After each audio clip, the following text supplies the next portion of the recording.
All right, class, let's go over the rest of the examples from our notes. These are the same examples from your notes that are posted online, so feel free to follow along with me. It says for this function, we want to determine the vertical and horizontal asymptotes and the intercepts, and then state the domain of the function. So I always like to start with vertical asymptotes. My vertical asymptotes are where your denominator equals 0. So x squared minus 4 equals 0, which means that x has to equal plus or minus 2. I'll go ahead and start my graph.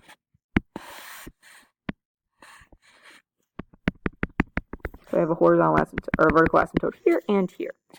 Now for horizontal asymptote, I have to pay attention to my rules. I'm looking at my degrees of my leading coefficients. And in this case, I have x over x squared, which means that my degree of my numerator is smaller than the degree of my denominator, which means I have a horizontal asymptote occurring at y equals 0.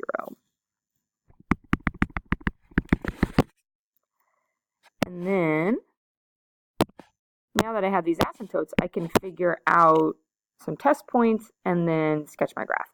Again, we're not looking for the world's most amazing graph. We are just looking for a graph that's pretty close. We do want to go ahead and find the x-intercepts and y-intercepts. So, like if I plug in 0 for x, I get 0 plus 1 over 0 squared minus 4. So my y-intercept is at the point 1, negative 1/4. So that's like maybe right about there. And then I want to find my x-intercepts. So I will set the equation equal to 0. To figure out x, I would multiply to get rid of the fraction. So this basically disappears because you multiply it by 0. So x equals negative 1. And right here from these 2 points, since I only have one x-intercept, my graph doesn't turn around. So it's going to behave like this in the middle. And typically, if all of your asymptotes occur only one time, your graph is going to kind of alternate sections. So in theory, I should have a piece of the graph down here and a piece of the graph up here. But let's verify that by testing some points. So if I plug in, let's say negative 3, because that's right here, I get negative 3 plus 1 over negative 3 squared plus 4, or, sorry, minus 4. So I have negative 2 on the top and 9 minus 4 on the bottom. So I am looking at negative 2/5. So right about there. And so my first assumption was correct, that my graph goes like this. And then now let's plug in another point. How about positive 3? Because that's right here. So 3 plus 1 over 3 squared plus 4. 3 plus 1 is 4, and then 9 plus 4 is 13, so 4/13, which is about right here. A little bit above the x-axis. And there is our graph. And then the domain, because we are good math students and we always follow directions, would just be from negative infinity to negative 2, and then from negative 2 to 2, and then from 2 to infinity. All right, on to our next one. And for some of you, we started this in class, but we didn't actually kind of really finish it, so let's go through it all again. So directions are still the same. Determine the asymptotes, find the intercepts, then graph the function and state its domain. So with this guy, first we do our vertical asymptotes, and that's when your denominator is equal to 0. So x plus 3 equals 0, so I have an asymptote at x equals negative 3.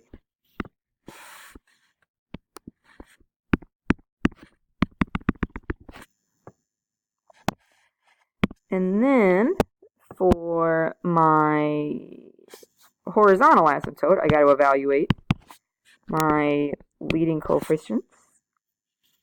Here I have the degree on the top being bigger and the degree on the bottom being smaller. So in this case, I have no horizontal asymptote. I have an oblique asymptote. To figure out your oblique asymptote, you have to either do long or synthetic division.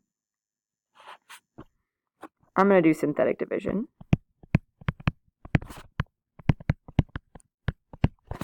Because this is just a linear. I know that 0, -3, so that goes in the box. And then I write down my coefficients, 1, 1, and -8. Drop the 1 down. 1 times 3 is -3, so that's -2. And then -2 times -3 is +6. And I have a remainder of -2. Now don't freak out because this didn't divide evenly. Because if it divided evenly, you would have like a hole. This is your asymptote. The line y equals x minus 2. We don't really care about the remainder. The remainder doesn't really determine our asymptote. So we're going to graph this line. Remember that starts on -2, and then the slope is 1 over 1, so it goes up 1 over 1. And down 1 over 1. You want to make sure that you draw enough points to where your two asymptotes cross. Otherwise, you're not really getting the full effect of the graph. So now we just need to figure out our intercepts. And again, it is always possible that if an intercept kind of lands on an asymptote, we then wouldn't have an intercept. But let's see what happens. So to find our x-intercepts, let's set the equation equal to 0.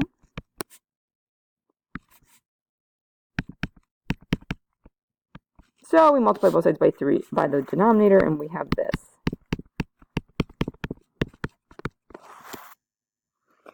And now if you're looking factors of 8 that add up to 1, don't really exist. So you would have to use the quadratic formula here to find your intercepts, which is kind of a bummer, but that's okay.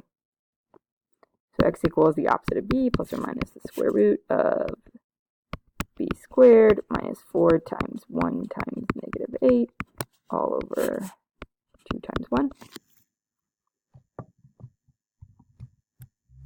So your part underneath the radical, 1 minus 4 times 1 times -8 is the square root of 33 over 2. So we do have y-intercepts, they're just not very pretty numbers. So if I do 1 plus the square root of 33 and then divide that by 2, I get 3.37. 1, 2, 3.37, so about right there. And then my other y-intercept, -1 minus root 33 is -3.37. So I've got one here, and then I've got 1, 1, 2, 3, about right there. So right away I can kind of get the shape of this graph, which is kind of interesting. We also want to go ahead and figure out our y-intercept. So let's plug in 0 for all the x's. 0 plus 0 minus 8 over 0 plus 3. So I get -8 over 3. So that is like a little bit more than 2. A little bit more than -2. So we're down here. So our graph is kind of going like this. We're following the path of our asymptotes like that. And then this one, since we know this point is over here, it's got to follow the path of the asymptote this way.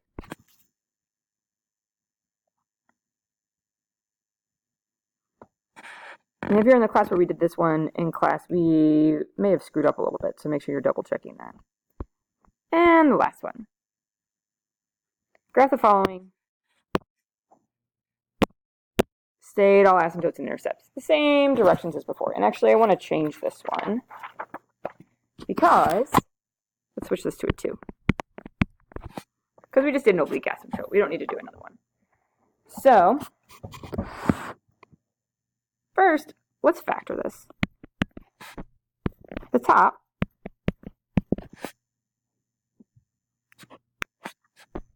factors to be, let's see, 3 3x and x, and then we need a 2 and a 1.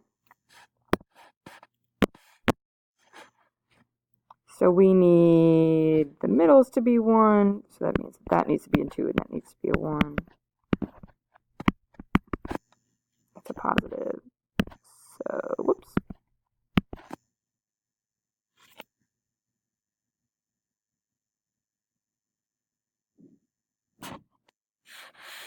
Whoops, the signs are backwards.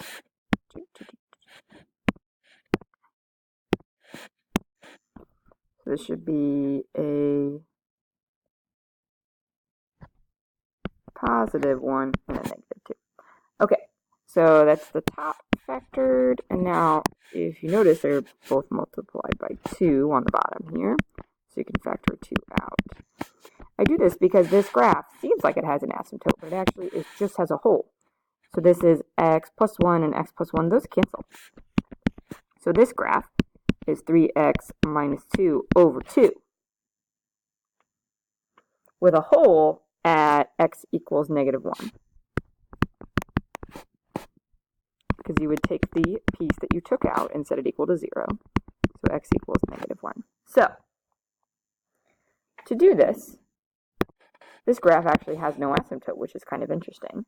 It is the equation of the line 3 over 2x minus 1. And you turn that into a fraction, or when you kind of get rid of the fraction. So, you're going to graph that line like normal. So you start at negative 1. And you're going to go up 3 over 2. 1, 2, 3 over 1, 2. And then 1, 2, 3 over 1, 2. And you can also go backwards. 1, 2, 3 over 1, 2. Now, the tricky part is you have to account for this hole. So there's a hole in the graph at negative 1. So what you can do is take your negative 1 and plug it in here. 3 over 2 times negative 1 minus 1. And 3 over 2 times negative 1 minus 1 is negative 2.5. So you, at negative 1, just need to draw a hole in your line.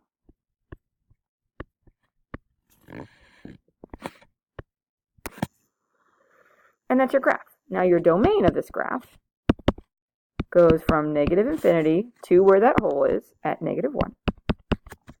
And then combining that with 1 to infinity. And there's your answer. I think on your homework assignment, one of the problems has a hole in it. I want to say number 4, so make sure you're paying attention to that. And the rest of the time is yours to, oh, and number 2, I think, has a hole in it as well. So the rest of the time is yours to work on your assignment as you see fit.